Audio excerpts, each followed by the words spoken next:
Donc, pour l'instant, ça ressemble pas à grand chose. On est où? Tac, tac. Alors, il faut peut-être relancer le live server. En effet, on va relancer le live server. Hop, nickel. Donc, on a les images, elles sont là, mais elles apparaissent en très grand, comme ça. D'accord? Elles sont grandes. C'est normal, elles prennent toute la largeur, en fait, hein, tout simplement. Elles prennent toute la largeur. Donc, on remonte en haut ici. Parfait. On a toujours notre menu qu'on a intégré. C'est nickel, il est déjà stylisé, vu qu'on a pris le style CSS, je vous rappelle, qu'on a intégré également. Donc on va dans portfolio.css ici. Alors pareil, on va enlever un petit peu, sinon on va s'étouffer. Hop, hop, hop, nickel. Donc on fait la technique du footer, vous vous souvenez, avec ici display flex sur le body, flex direction column. On met tout en colonne et le footer aura un margin top auto. C'est à ça que ça sert. Donc ici, titre portfolio, le titre en premier, pas très compliqué, juste text align center, font size 60. Et fond de femme ici, playfair display, sans serif. Ok. Margin 70 pixels, 0, 70 pixels. Et color, hashtag OOO, comme ça. Ok. Maintenant, on va attaquer la grille portfolio. Ok, donc on lui donne une largeur de 90%. Et une max width, au max, ça fera 1700 pixels. D'accord? Et au minimum, min width, ça fera 300 pixels en mode portable. 8 auto avec tout ce qu'il y aura à l'intérieur, margin 30 pixels en haut et en bas, auto à gauche et à droite, display grid, et là ce qu'on va faire c'est grid template columns, grid template columns ici. Et on va répéter juste des colonnes, au lieu de créer également des rangées. On va faire autofill 400 pixels. Autofill, ça veut dire créer autant de colonnes que tu peux de 400 pixels. Et en fait, CSS Grid a ça de bien qu'on a juste à finalement créer des colonnes, ça va ensuite créer des rangées automatiques, en fonction des éléments qu'on a en fait. Si on a des éléments, on a beaucoup d'éléments, ça va créer autant de rangées qu'il faut pour les stocker à chaque fois. Du coup, on a juste besoin en fait de déclarer les colonnes comme ça. Donc on dit créer autant de colonnes que tu peux de 400 pixels. D'accord? Combien je peux en placer à votre avis? De 400 dans 1700, je peux en placer 4. D'accord? 4 x 4, 16. Ensuite, on vient ici faire Justify Content Center. Et oui, seconde révélation choc, Justify Content Center fonctionne avec Display Grid également. Ça va centrer sur X tous nos éléments. D'accord? Donc s'il y a un peu de marge sur les côtés, ça centre tout ça. Ok, très bien. Voyons voir ce que ça nous donne ici.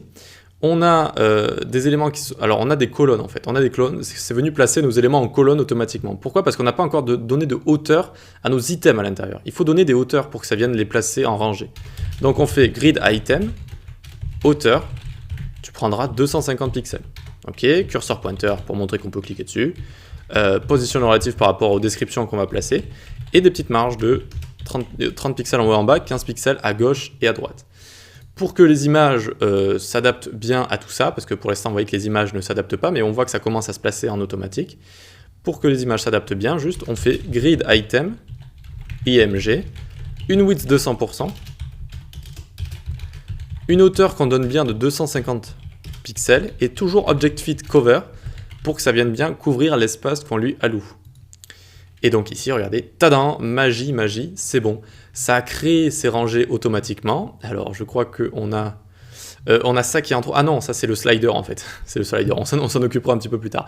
Mais on voit que ça a créé automatiquement des rangées comme ça. Parce qu'on a juste donné des colonnes. On en a fait autant qu'on peut, c'est-à-dire ici 4, vu qu'on a 1700 pixels de large. Donc 400, 400, 400, 400. Et hop, c'est venu à la suite les positionner tous nos éléments. Super, génial, ça fonctionne bien. On va maintenant s'occuper de la description ici et du prix. Donc c'est parti, on vient là. Tac, tac, tac, tac. Hop, et on vient se faire un point description. Donc à chaque fois, j'ai écrit Villa Mona, par exemple. Je pensais à Mona Lisa.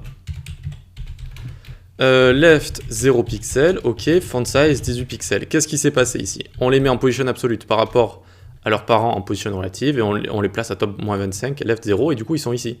À chaque fois, Villa Mona, Villa Mona, Villa Mona, Villa Mona. Ok? On fait la même chose avec le prix, qu'on va mettre à droite par contre. On peut même copier ça, tiens, et le mettre là. Hop, prix, pareil, ça va être en position absolue, mais cette fois ce sera moins 27 pixels du top, ce sera right 0. Ici, le font size va être de 23 pixels. Et on va le mettre en gras avec font weight bold. On n'oublie pas ici le moins 27 pixels, pixels, et c'est bon, regardez. On a bien tous nos prix qui sont ici. Voilà, donc on a à chaque fois le nom et on a le prix, super. Ça fonctionne très bien comme ça. Ce qu'on va faire maintenant, c'est hop, @media screen and max width. À partir de 550 pixels, on veut que notre grille portfolio, eh bien on va changer le grid template columns. Et cette fois, on voudra juste répéter des colonnes qui feront 300 pixels et non plus 400. Donc autofill 300 pixels. Et notre H1 également, on va le baisser un petit peu. Tac, tac, tac, tac. Font size 30 pixels. Voilà, nickel. Pour l'instant, notre slider portfolio, on s'en occupera dans la prochaine vidéo et on fera le JavaScript en même temps. Et pour l'instant, on lui met un bon vieux display done pour le faire disparaître. Voyons voir, hop, du coup on a bien toutes nos apparitions ici, il n'y a plus le slider en dessous, on l'a fait disparaître. Testons le responsive, vous allez voir comment c'est sympa. Dès qu'il n'y a plus d'espace, vous voyez qu'on est déjà passé de 4 à 3 colonnes. Pour créer des colonnes de 400 pixels, eh ben, ça descend et ça en crée une en moins, hop.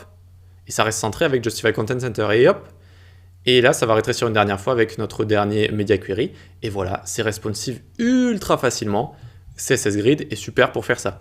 Autant Flexbox que CSS Grid fait très bien l'affaire pour faire des portfolios comme ça, des petites galeries. Nickel, mais on s'occupe de notre partie slider. Dans la prochaine vidéo, il y aura du JavaScript et du CSS. A tout de suite.